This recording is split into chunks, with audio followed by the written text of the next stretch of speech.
Hi class, I wanted to do a little video or screencast on some of my favorite features of Google Slides. Now if you're a Google Slide expert, you certainly don't need this. You can just skip through, but if not, let me share some of my favorite features. When you click into this assignment, the causes of intellectual disabilities, you're going to come on the home screen and you can see that's highlighted here.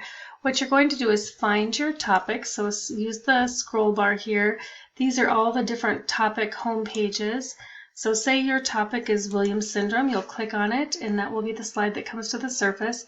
You can see there's the two links to the additional resources and also there's the textbook. Every topic will have links to resources and hopefully you've already taken your notes by this point in time and you're ready to create your slide. Well, the easiest way to create a slide is to go to this little arrow by the plus sign and click on it. And this will give you all of these beautiful options for layout. So you can pick any of these layouts that you like. You can pick the blank one or a caption or a title and a body, any one. When you click on that, it'll automatically give you that additional slide, slide number 9 right here, and then some features up here to add text boxes, pictures, shapes, background, layout, theme. We'll talk about those in just a minute. So let me add my title, which is Williams syndrome. And again, by this time you should have your notes ready to go. And say I want to add, if I click back over here, I'll get this menu, a background. If I wanted to add a theme, I'm going to suggest you don't do that. The themes are here, but when you add a theme, it's not just for your own slide, it's for all slides. So check this out. If I add this theme, it's going to change all of these slides. Or if I add this theme, it will change all of the slides. So your favorite button is going to be this little back arrow. It's undo button. There's undo once and undo again. You can pretty much undo anything that you've done. So I really don't want to work in themes because again it will change all of the slides. So I'm going to get rid of that themes on the sidebar and I'm going to do a background, and that is just going to impact my background. So you can do color, where you can give your slide a background color like this nice blue, or you can give an image on the background. You can change, say I want to leave it the nice blue, but I also want to choose an image. I selected music. You can pick pretty much anything you want. So you pick apple. Here's all the images for apples. I picked music because typically students with Williams syndrome or kiddos with Williams syndrome typically really enjoy music. So let me see if there is one that would work. These are pretty busy backgrounds, but I could possibly pick something like this that's more of a border. So you select the one you want and click Insert and Done, and it will simply change that border for you, or the background for you. So that background is white, so even though I originally put blue, it's going to switch it to a white background because that was what my image had. So you can see my title is kind of squished here. I just click in that box and I get a whole bunch of tools up here anytime I'm in a text box. So I'm going to use the arrows, grab on one of the squares and use the arrows to kind of slide this in. And I'm going to pull that text box down. Be down here so it's not, the words aren't quite so squished in the musical notes. And you can do lots of things with text. So if you highlight over the top of it, you can make it bold. You can change the font. Lots of fonts to choose from. You can change the size. If it's not a size in there that you want, you can put the number in. You can make it italics or not, underlined or not. Change the font color to maybe a navy blue. Quite a few things that you can do with the text. You can also add bullets. You can justify to the left or align to the left or to the right. So here's my title. Let's look at this other text box here and make it a little bit smaller so it fits within this great big border that I picked. And let's add some content. Again, hopefully by now you have your notes and you've got lots of content to put in here. We'll just put a little something about Williams syndrome. It is chromosomal, and it is deletion of content on chromosome 7. Some prevalence factors. Say I spelled prevalence wrong. It will let me know by underlining it, so I just right-click.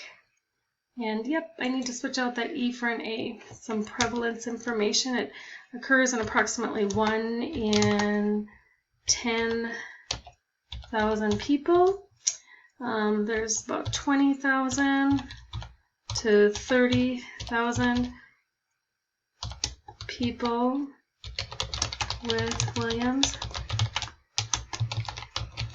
syndrome in the U.S. And another fact, it occurs across all cultures and occurs in both boys and girls equally. Okay, say I wanted to again highlight my prevalence text. Maybe I want to bold it and underline it.